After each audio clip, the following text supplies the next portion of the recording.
রাসূলুল্লাহ সাল্লাল্লাহু আলাইহি সাল্লাম বলেছেন, যে ব্যক্তি জুম্মার দিন খুতবার সময় কথা বলে সে ভারবাহী গাধার মতো বোঝা বহন করে ফল ভোগ করতে পারে না।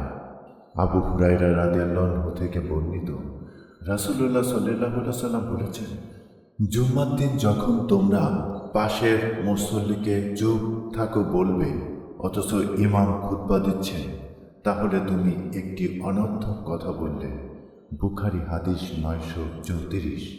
আবু হুরায়রা রাদিয়াল্লাহু আনহু থেকে বর্ণিত, রাসূলুল্লাহ সাল্লাল্লাহু আলাইহি সাল্লাম বলেছেন, জুম্মার দিন যে ব্যক্তি উত্তম রূপে ওযু করবে তারপর জুম্মার নামাজে যাবে, চুপ থেকে খুতবা শুনবে, তাহলে তার এ জুম্মা থেকে পরবর্তী জুম্মার মধ্যকার এবং অতিরিক্ত আরও 3 দিনের পাপ মাফ করে দেওয়া হবে। আর যে ব্যক্তি জুম্মার খুতবার সময় পাথর নাড়াচাড়া করল সে অনর্থক কাজ করল। সহিহ মুসলিম 2025। অর্থাৎ নিজের জুম্মার সওয়াব নষ্ট করল। জুম্মার খুতবা চলাকালে চুপ থাকা ওয়াজিব।